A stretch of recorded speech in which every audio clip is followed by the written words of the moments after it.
네, 자, 다음 문제 보도록 하겠습니다. 33번까지 했죠? 네, 35번으로 넘어가 보겠습니다. 35번.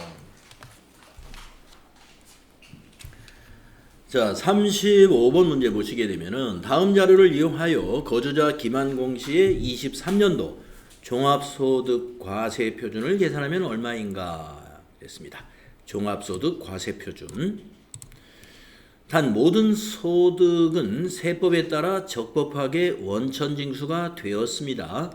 여러분 과세 표준은 어떻게 계산하는 거예요? 종합소득 금액에서 공제, 종합소득 공제를 빼야 과세 표준이죠. 자, 가번에 비영업대금의 이익, 비영업대금의 이익이다 그러면 이자소득입니다. 이자소득은 필요경비가 없죠. 자, 500만 원 종합소득 금액이고 내국 법인으로부터 받는 이익 배당, 이익의 배당이겠죠? 네, 배당소득이죠? 네, 배당소득, 금융소득 금액입니다. 필요경비가 없는 겁니다. 그 다음에 근로소득 금액이 3천만 원이 있습니다. 근로소득 금액 해당되고요. 자, 그런데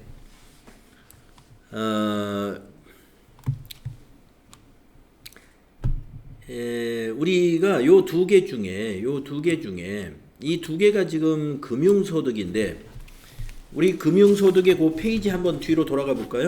네. 아까 우리가 열어봤던 113쪽 123쪽에 보시게 되면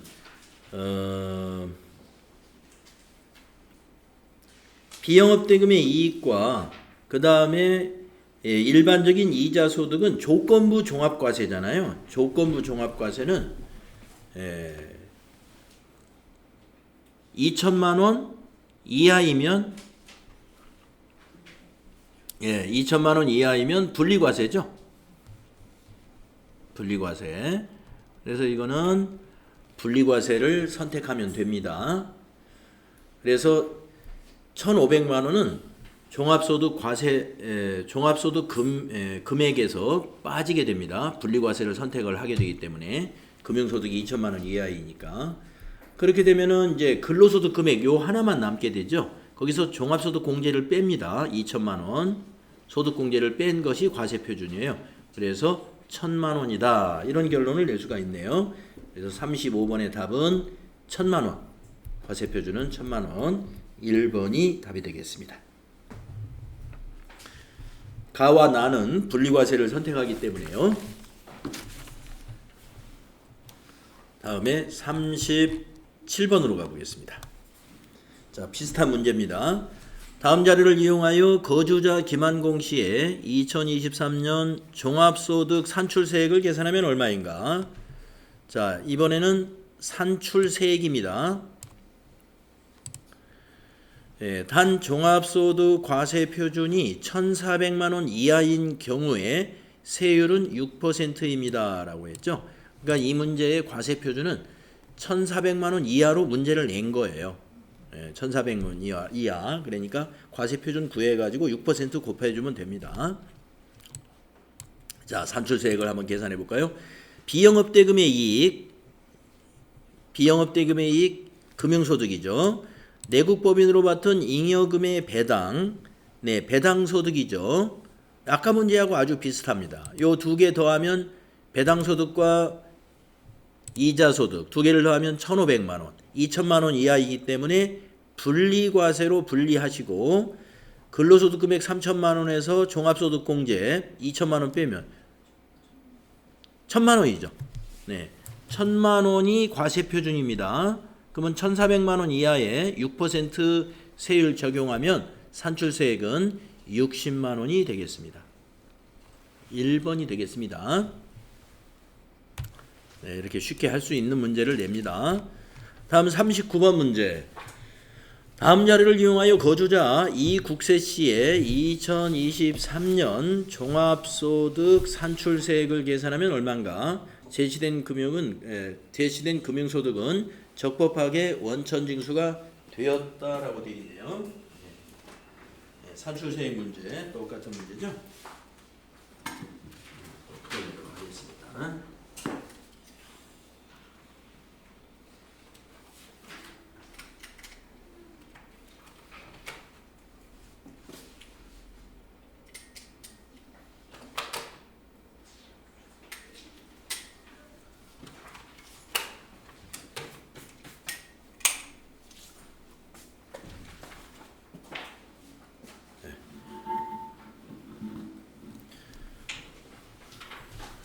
종합소득 산출세액을 계산하라 하는 문제잖아요.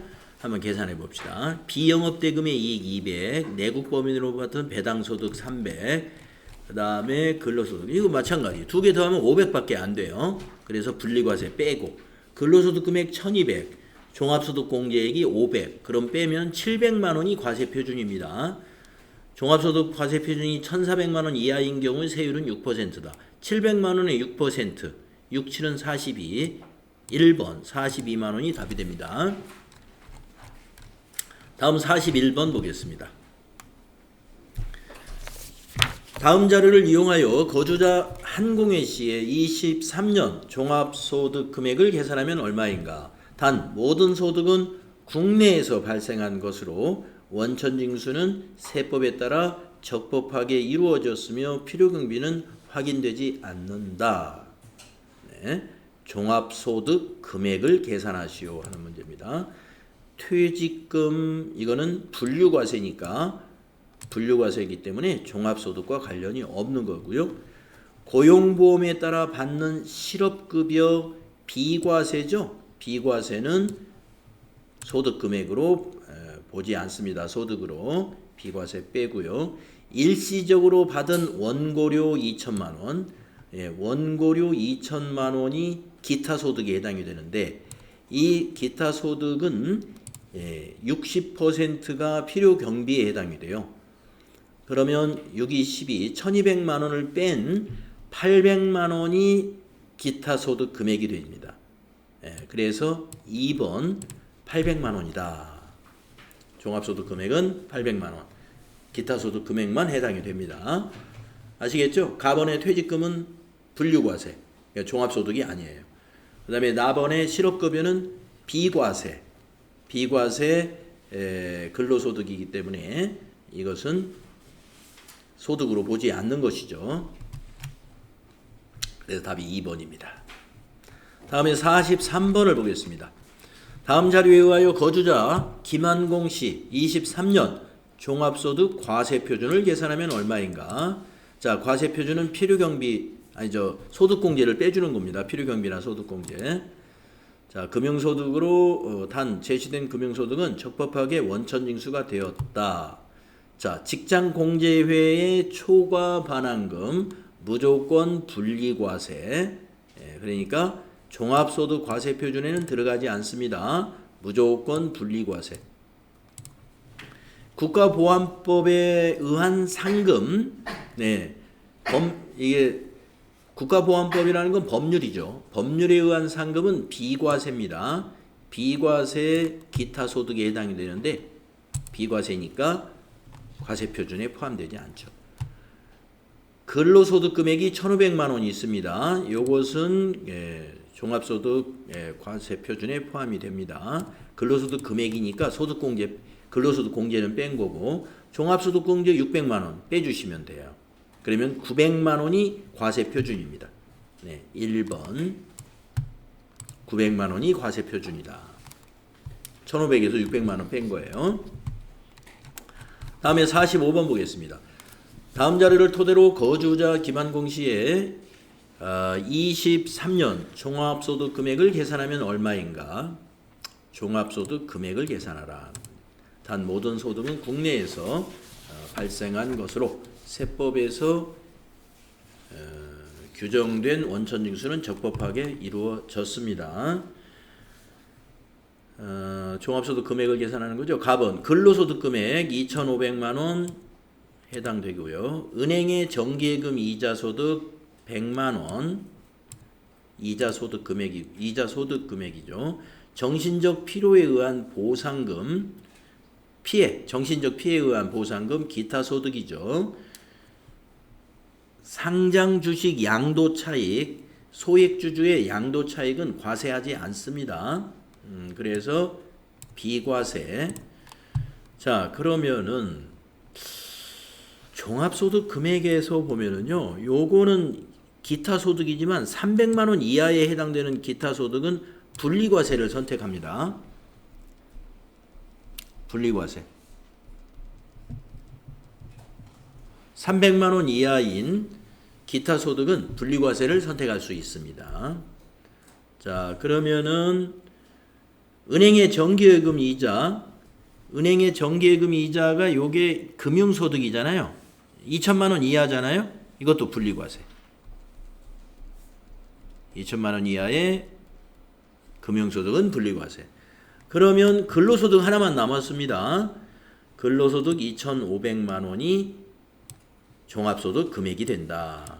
45번은 1번이 답이 되겠습니다. 다음에 47번을 보겠습니다. 47번.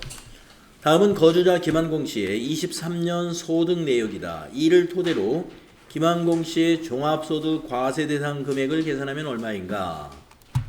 자, 과세 대상 소득 금액을 계산하라. 논밭 작물 생산에 이용함으로써 발생하는 수익 금액은 비과세입니다. 그 다음에 고가주택을 임대하고 임대료로 받은 소득, 고가주택이면은 이건 과세입니다.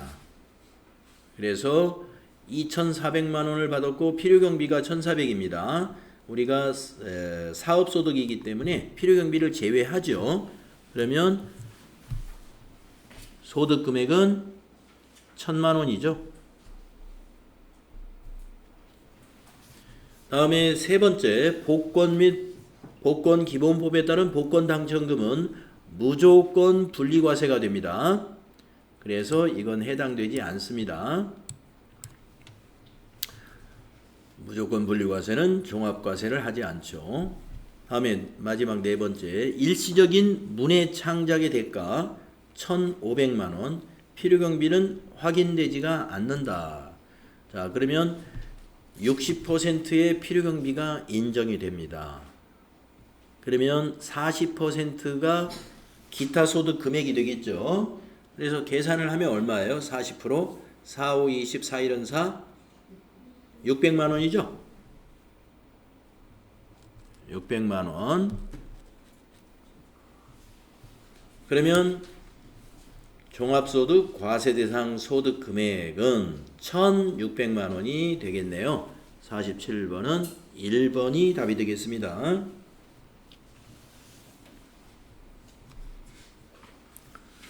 다음에 49번 문제 가보겠습니다. 다음 자료를 이용하여 사업자 김한공 씨의 23년 종합소득 산출세액을 계산하면 얼마인가? 종합소득 산출세액. 자, 복식부기에 따라 계산한 사업소득 금액. 네, 사업소득 금액 3천만 원. 과세 표준이죠. 근로소득 금액. 예. 근로소득 금액 포함하고요. 직장공제의 초과반환금에 따른 이자소득. 자, 직장공제의 초과반환금에 대한 이자소득은 무조건 분리과세. 분리과세는 종합과세 안 합니다.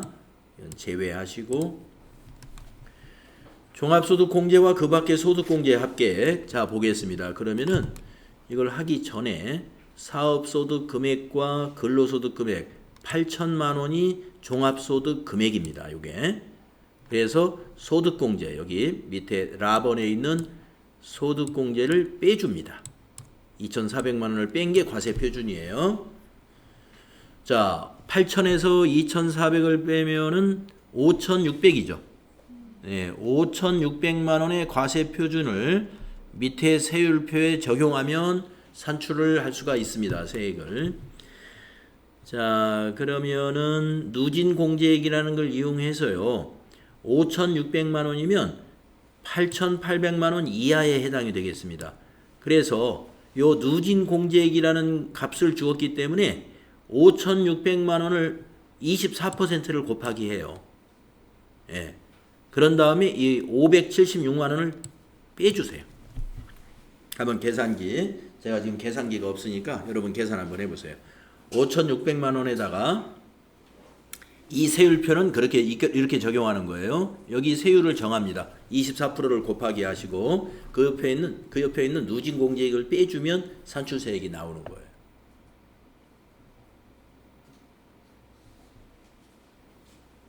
5,600 곱하기 24%. 그런 다음에 빼기 576만 원. 얼마 나와요? 768만 원. 네, 그러면 49번이 1번이 답이 되는 거죠.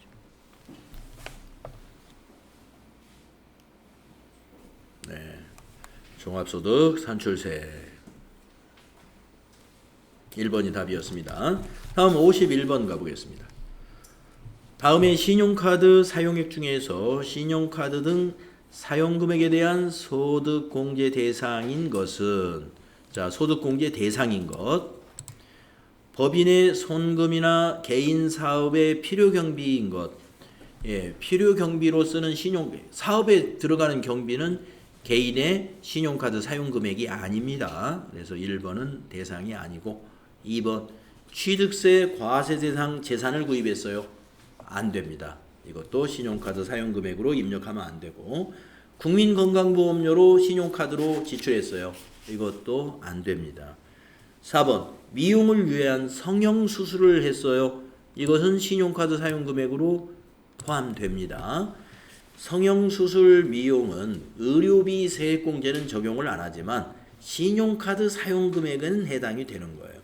그래서 우리가 이 신용카드 사용금액의 취지가 뭐냐, 소득공제 취지가 뭐냐, 개인 사업자들의 그 수입금액을 노출시키기 위한 그런 취지에서 이 제도를 도입했다고 했잖아요. 그러면 성형수술을 한다 그러면 어디서 해요? 성형외과에서 할 거 아니에요? 그럼 성형외과에서 카드 결제를 받게 되면은 그 카드 수입금액이 국세청으로 바로 전송이 되기 때문에 그 수익금액을 누락시킬 수가 없다 이거죠. 그러나 만약에 성형수술 비용을 현금으로 딱 결제를 하고 병원에서 그 수입 사실을 신고하지 않게 되면은 국세청은 그걸 모르게 되는 거죠. 그러면서 개인 사업자들이 매출을 누락시켜서 신고할 수 있는 여지가 있기 때문에 신용카드 소득공제 제도를 적용하는 거라고 그랬죠. 그래서 신용카드 소득공제 안 되는 걸 보면은 예를 들어서 건강보험료, 뭐 보험료를 납부했다든가 무슨 시청료를 납부했다든가 아파트 관리비를 신용카드로 납부했다든가 이런 것들은 또 학교 수업료를 납부했다든가 이런 것들은 대상이 뭐예요? 다 기관이잖아요. 그런 기관에서 수익금액을 숨길 필요가 있나요? 그렇죠. 숨길 필요가 없는 거죠. 그럴 리도 없고, 네, 그러기 때문에 그런 쪽에 사용한 신용카드 사용 금액들은 우리가 소득공제 적용을 안 해주는 겁니다. 자, 4번입니다. 그 다음에 53번을 보면은 다음은 주식회사 한공에 근무하는 김한공 씨의 신용카드 사용 내역입니다. 신용카드 등 소득공제 대상 사용금액은 얼마인가? 자, 신용카드 소득공제 대상 사용금액. 아파트 관리비 안 된다고 그랬죠. 중학생 자녀의 영어 학원비. 네. 자, 중학생이기 때문에 취약아동이란 말이에요. 그러니까 교육비에서 세액공제는 적용을 안 해줘요. 그렇지만 신용카드 사용금액은 학원이 어디예요? 개인사업자잖아요. 학원. 그래서 신용카드 사용금액에는 포함시켜줍니다. 맹장 수술 비용, 신용카드 사용금액에 해당됩니다. 해외에서 사용한 신용카드 사용, 해외에서 사용한 건 안 돼요. 우리가 해외 사업자까지 뭐 국내에서 신경 쓸 것이 없죠. 그 다음에 KTX 승차권 구입 비용 안 됩니다. 그래서 이거 되는 모양이다. 600만 원짜리가 보기에 없잖아요. 그러면 KTX 승차권을 왜 해주지? 해주는 것 같습니다. 그래서 660만 원입니다. 답이 1번. 제가 왜 아닐 거라고 생각을 했느냐? KTX 승차권, 뭐 KTX에서 우리가 매출액을 노출을 안 시킬 이유가 없는 기관이잖아요. KTX도. 그런 차원에서 제가 아닐 거라고 생각을 했는데 이건 되네요. 여러분 신용카드로 전기요금 납부한 거, 공공요금 납부하는 거 있죠? 전화요금, 전기요금 이거 안 되거든요. 그래서 제가 KTX 요 승차권을 그것과 유사한 걸로 제가 판단을 했어요. 처음에. 그래서 이거 안 되지 않을까 했는데 됩니다. 자, 그 다음에 55번을 보겠습니다. 다음 중 신용카드 등 사용금액에 대한 소득공제 적용 대상에 해당하는 것은 정치자금법에 따라 정당 등에 기부하는 정치자금을 신용카드로 정치자금을 했어요. 정치자금 기부금에 대한 거 해당될까요?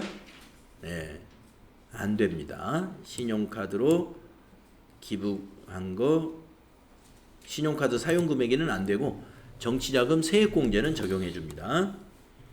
다음에 소득세법에 따라 월세 세액공제를 적용받은 월세액의 신용카드 사용금액, 이것도 월세 세액공제는 해주지만 신용카드 사용금액에서는 반영을 안 해줍니다. 리스료의 신용카드 사용금액, 이것도 안 해줍니다. 리스하는 회사가 굉장히 큰 기업이에요. 그래서 리스료 신용카드 사용금액, 신용카드 사용금액에는 포함 안 시킵니다. 다음에 4번 학원의 수강료 신용카드 사용금액, 이거는 가능합니다. 학원이 다 개인 사업자들이기 때문에. 그래서 4번 신용카드 사용금액에 해당된다. 다음에 57번 보겠습니다. 다음 중 소득세법상 연말정산에 대한 설명으로 옳지 않은 것은 1번 원천징수 의무자는 매월 급여지급 시 간이세액표에 따른 소득세를 원천징수하고 다음 연도 2월분 급여지급 시 연말정산을 한다. 맞죠? 2번 일용근로자의 근로소득은 연말정산에 의해 납세 의무가 종결되므로 과세표준 확정신고를 할 필요가 없다. 틀렸죠? 일용근로자는 연말정산이라는 것 자체도 안 합니다. 원천징수로서 종결됩니다. 그래서 2번이 옳지 않은 거고요. 3번 근로소득 이외에 종합과세 대상 기타 소득이 있는 거주자는 근로소득과 기타 소득을 합산하여 과세표준 확정신고를 해야 한다. 근로소득 이외에 종합과세 대상이 되는 기타 소득이 있는 거주자는 근로소득과 기타 소득을 합산해서 과세표준 확정신고 해야 되죠?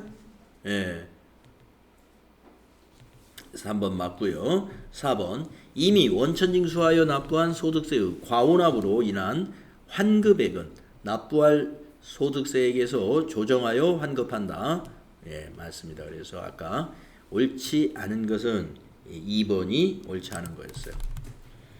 자, 59번 문제 마지막으로 풀겠습니다. 다음은 주식회사 한공에 근무하는 거주자 김한공 씨 23년도 연말정산과 관련된 자료이다.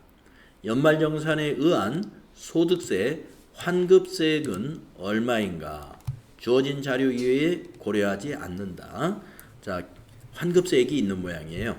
자, 근로소득 금액은 3,600만 원이고 소득공제가 2,400만 원이랍니다. 그러면 이 근로자의 과세표준은 1,200이죠. 자, 밑에 1,200만 원의 과세표준을 적용해 보면은 1,400만 원 이하에 해당이 됩니다. 그러면 6% 세율이 적용돼요. 그러면 계산을 한번 해 보십시오.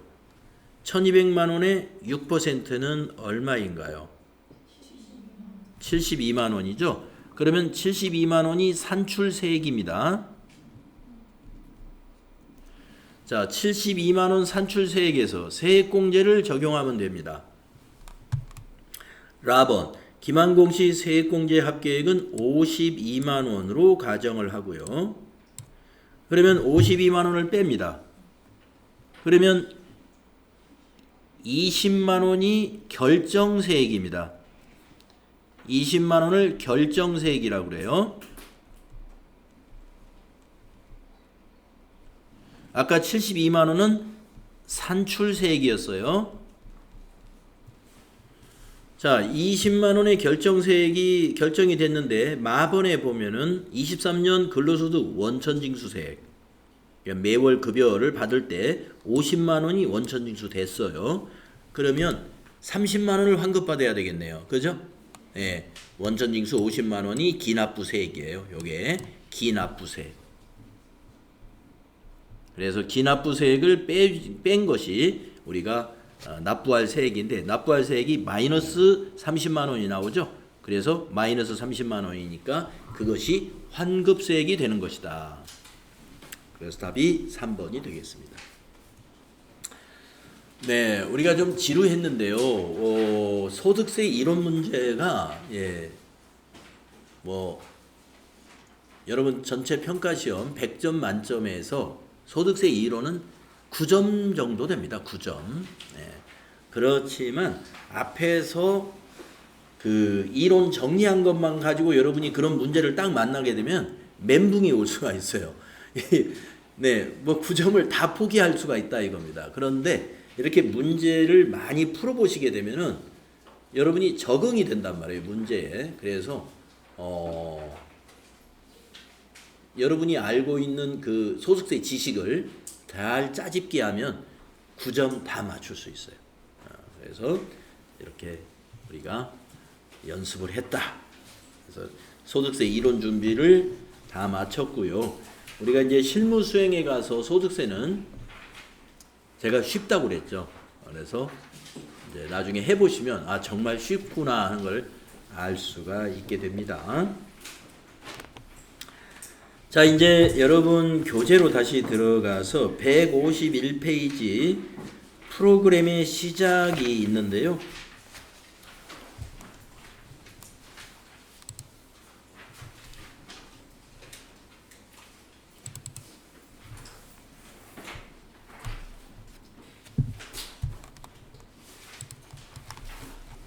자, 컴퓨터 여러분들 켜주셔야 되겠죠?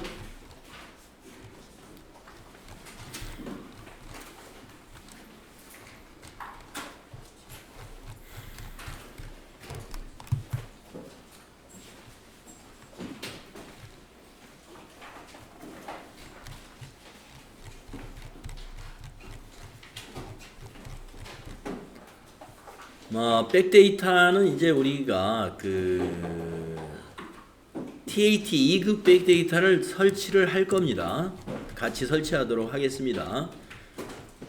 프로그램의 시작이라든가 이런 건 우리 FAT 1급에서 다 이미 다 숙달이 된 거기 때문에 뭐 추가 설명은 필요 없고요. 우리가 이제 프로그램이 FAT 1급으로 시작할 때보다 TAT 2급으로 시작을 하게 되면은 메뉴가 많이 늘어나 있을 거예요. 메뉴가 많이 늘어나 있습니다. 회계도 중급 회계이고 부가세 실무도 더 많은 부속 서류를 우리가 작업을 하게 되니까 늘어나고요. 그 다음에 근로소득에 대한 인사급여라고 하는 부분이 또 추가가 됩니다. 그래서 메뉴가 좀 많이 늘어나 있게 됩니다. 그래서 이 메뉴가 이렇게 가득 차 보이고요. 인사급여라고 하는 메뉴가 이렇게 따로 있습니다. 여기에서 소득세 실무 수행을 하게 될 거예요. 153페이지에 있는 프로세스는 나중에 여러분이 참고하시면 됩니다. 그 다음에 154페이지의 회사 등록에 관해서는 회사 등록은 TAT 2급에서는 나오진 않아요. 회사 등록에 대해서. 그렇지만 회사 등록에 입력된 걸 조회해가지고 답을 맞춰야 될 문제는 아마 나올 수 있습니다. 자, 여기에서 지금 그 사업자 등록번호에 대한 설명이 좀 있는데요. 사업자 등록번호는 모두 10자리로 구성이 되어 있어요. 첫 번째 앞에 세 자리 세무서 코드입니다. 세무서 코드. 그 다음에 가운데 있는 두 자리는 그 개인 또는 법인을 구분하는 코드예요. 그래서 개인 사업자의 경우는 01번부터 99번까지, 그래서 개인 과세사업자는 01번부터 79, 아파트 관리사무소는 80, 89, 종교단체는 89, 그 다음에 면세사업자는 90부터 99 이렇게 부여하고 있고, 그 다음에 법인의 경우는 영리법인의 본점은 81, 86, 87, 영리법인의 지점은 85, 비영리법인의 본지점은 82, 외국법인의 본지점은 84 이런 식으로 구분이 되어 있다는 거고요. 이걸 뭐 외우거나 이것이 시험에 나오지는 않습니다만은 그냥 상식으로 알아두면 사업자 번호의 가운데 이 번호를 보고 이 회사가 어떤 종류의 개인 회사인가, 어떤 종류의 법인 회사인가 하는 것을 사업자 번호만 가지고도 어느 정도 판단할 수가 있습니다. 자, 뒤에 있는 5자리는 1년 번호에 해당이 됩니다. 그래서 총 10자리로 구성되어 있다. 자, 환경 설정에 관한 거 우리가 이미 다 해본 거니까요. 넘어가고요. 업무용 승용차 등록도 다 해본 것입니다. 그래서 여기서는 실습할 게 없어요. 그리고 여기 실습 문제가 있으니까 실습 문제만 해보면서 갈 텐데, 이제 156번부터 156페이지부터 수행 과제를 해보면서 갈 텐데 백데이터가 설치가 돼야 된다 이런 말씀이죠. 자, 그래서 여러분 홈페이지 인터넷 실행하셔가지고요. 여러분 컴퓨터에 인터넷 실행하셔서 3일I.com 홈페이지로 좀 가주세요. 3일I.com 홈페이지로 좀 가주시기 바랍니다.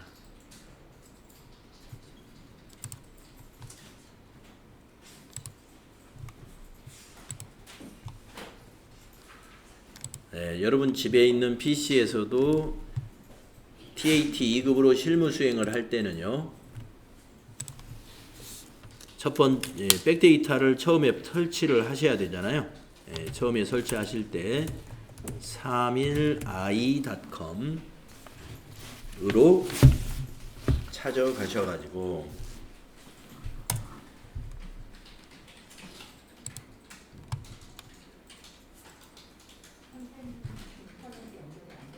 그래요?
네, 되시는 분은 백데이터까지 설치를 직접 자, 3일아이.com 제품몰에 가셔가지고 왼쪽에 AT 수험서 자료실에 가시면은 쭉 백데이터라는 것이 있는데 우리는 이제 TAT 2급 백데이터니까요.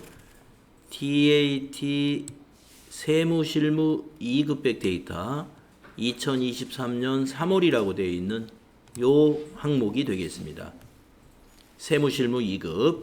자, 세무실무 2급 클릭하시고 여기를 클릭하여 다운받으세요. 클릭하시면은 여러분 컴퓨터의 다운로드 홀더 위치에 2023 TAT2라고 하는 것이 다운이 됩니다. 여기서 폴더 열기 해보시면은 어느 홀더에 다운받았는지 알 수가 있고요. 다음에 받을 때는 다운로드 받지 말고 이 다운로드 받아진 것을 찾아서 실행하면 인터넷 접속이 안 되어도 백데이터 새로 설치할 수가 있겠죠. 그래서 어느 위치에 다운되었는가 여러분이 집에서 하실 때도 그것을 확인해 두시는 게 좋습니다. 그리고 그 파일을 이렇게 실행하시면 돼요. 실행을 하면은 PC 보호라는 창이 나오면요. 여기 추가 정보 눌러주시면 돼요. 그런 다음에 실행 단추 눌러줍니다. 그러면 압축이 풀리는 그림이 나오고 모든 파일의 적용 여기 체크해 주신 다음에 예 하시게 되면은 잠시 후에 이와 같이 나타납니다. 최신 버전 확인 깜빡거릴 때는 한번 눌러서 최신 버전 업데이트를 진행해 주시고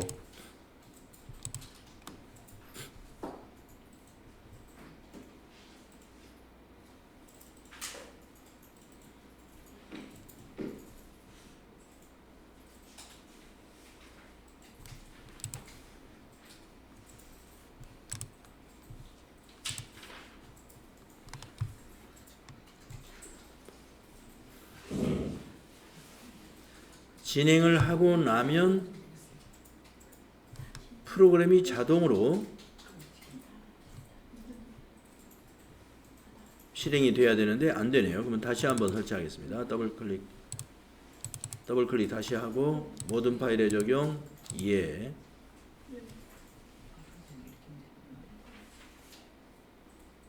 네. 자, 깜빡거리는 거 이제 무시하겠습니다. 아까 업데이트 했으니까. 여기서 사용급수 TAT 2급 해주시고요.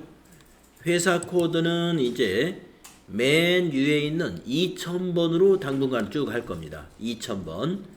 회사 코드 2000번 재무전자죠. 재무전자 선택하시고 로그인 단추 눌러주시면 업데이트가 있다. 예. 네, 뭐 실행이 되네요. 자, 이렇게 보시면 왼쪽에 메뉴가 두 개가 나오죠. 회계, 그 다음에 인사급여. 인사급여는 앞으로 소득세 관련된 수행을 할 때 여기서 할 거고요.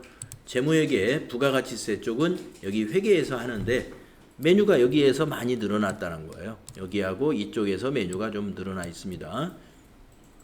그래서 부가가치세가 어려워졌다는 게 이게 추가된 서류들이 많이 있기 때문에 그래서 TAT 2급에서 부가가치세는 조금 어렵게 나온다 이런 말씀이었습니다.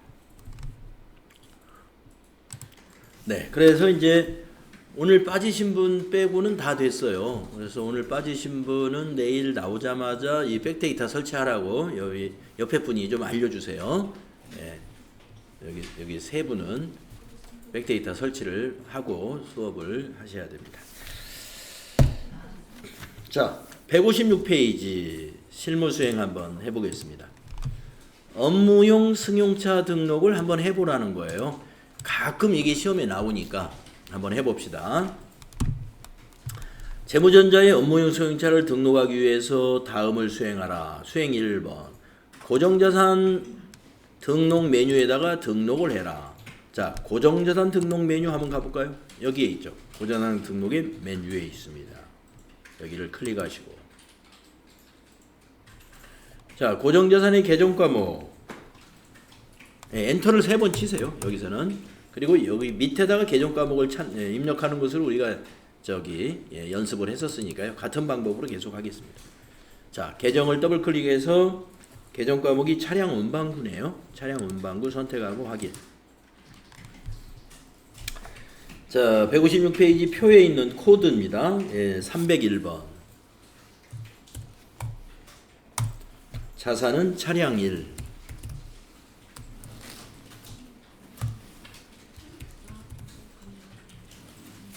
취득일은 2020년 2020-1231.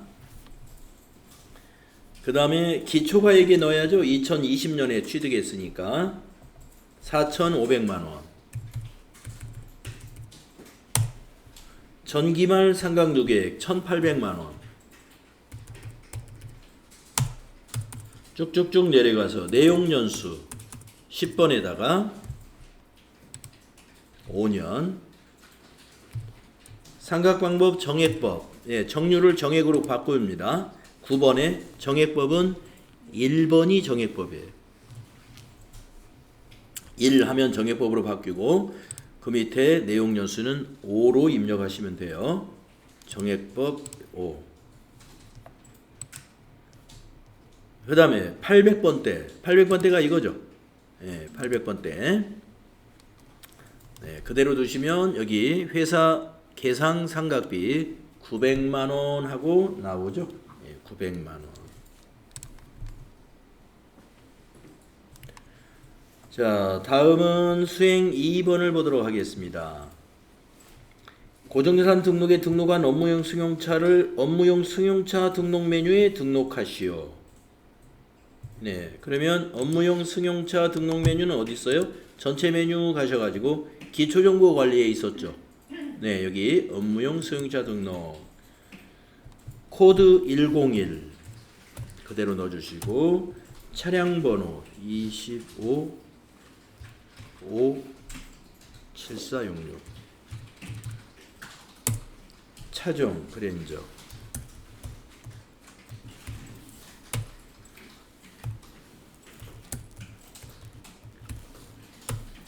회사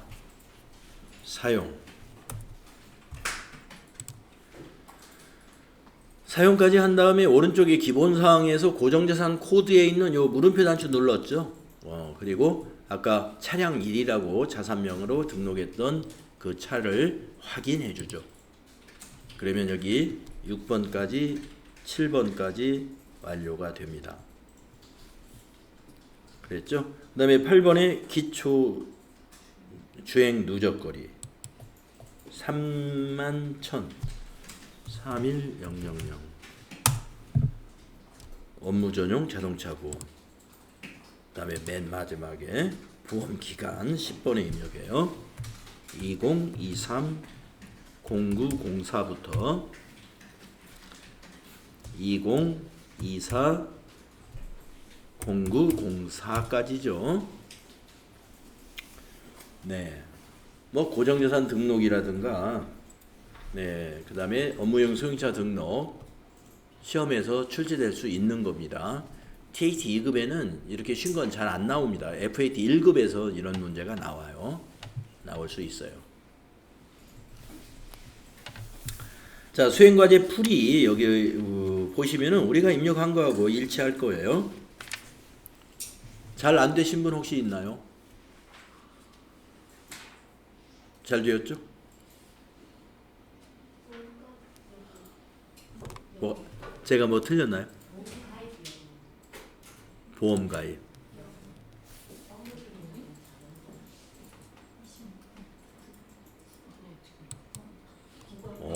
기타로 돼 있네요. 예, 기타가 아니고 업무 전용 자동차 보험이죠. 예, 0번.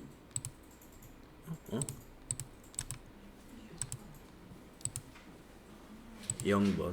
네. 네, 이거 잘못 선택했네요, 제가.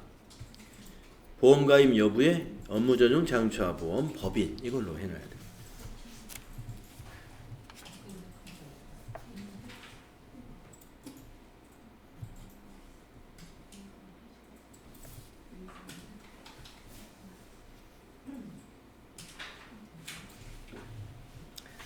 네. 이렇게 고정자산 등록이에요. 네. 활용하시면 네. 그 26번에요. 아, 요거서 조회 누르면 26번은 여기서 조회 한번 누르면 여기 일여로 바뀌어져 있습니다. 여기서 일여로 입력을 하고 급여 여기 그 업무용 수용차 등록을 해도 되긴 합니다만은 업무용 수용차 등록을 그냥 할 거라면은 그냥 여기를 부로 해 놔도 업무용 수용차 등록을 하고 나면 고정자산 등록에 와서 다시 조회를 해보면 바뀌어져 있어요. 예, 그래서 여기 그냥 지나간 거예요.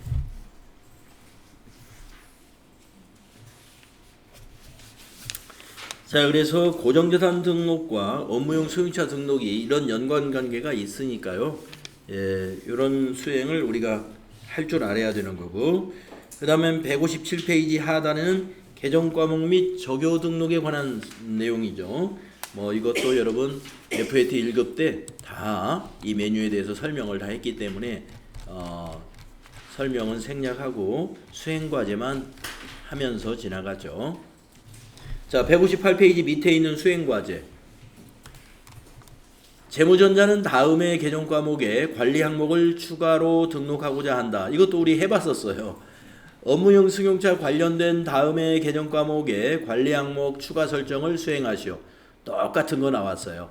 821번 보험료에 32번 업무용 승용차, 그리고 822번 차량 유지비에도 관리 항목에 32번 업무용 승용차 요 두 건 등록하라는 건데요. FAT 1급 때 이와 똑같은 거 해봤었습니다. 자, 한번 다시 기억을 더듬어서 한번 해보세요. 전체 메뉴 개정 과목 및 적요 등록 가가지고 821를 숫자로 입력하면 821 개정 과목인 보험료로 바로 내려가죠. 밑으로 조금 스크롤 해보면 두 개 나란히 있습니다. 821번의 보험료, 822번의 차량 유지비. 네, 두 개 다 관리 항목은 여기 이 부분이죠. 이 부분에 이걸 추가하라 이거예요.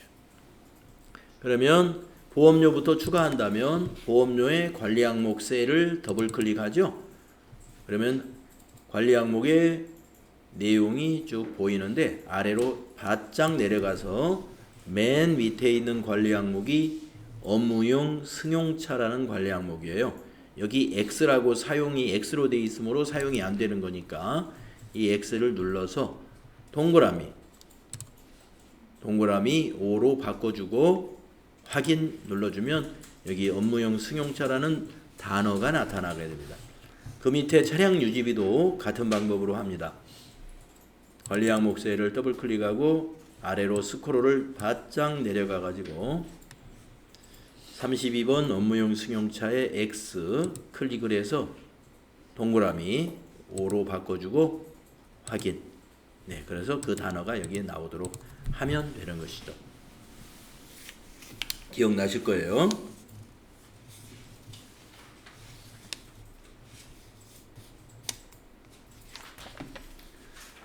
다음은 160페이지의 거래처 등록 가보겠습니다.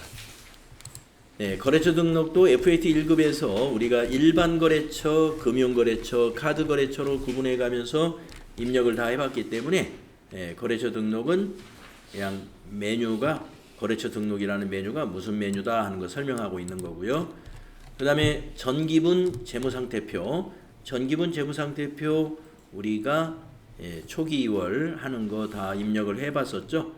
이미 다 입력돼 있어요. TAT 2급은. 그래서 그냥 넘어가고요. 전기분 손익계산서 이것도 FAT 1급에서 입력해봤잖아요.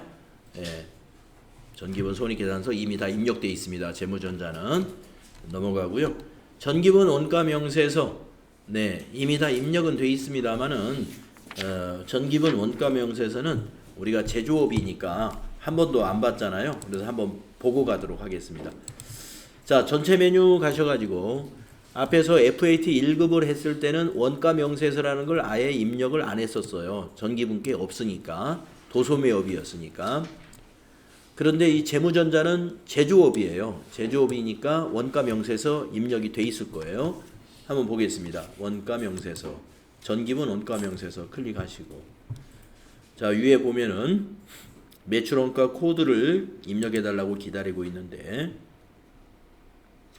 451번 상품 매출 원가는 입력하지 않습니다. 그런데 우리가 제품 매출 원가는 입력을 해줘야 돼요. 그래서 여기를 이 셀을 더블 클릭해 보세요.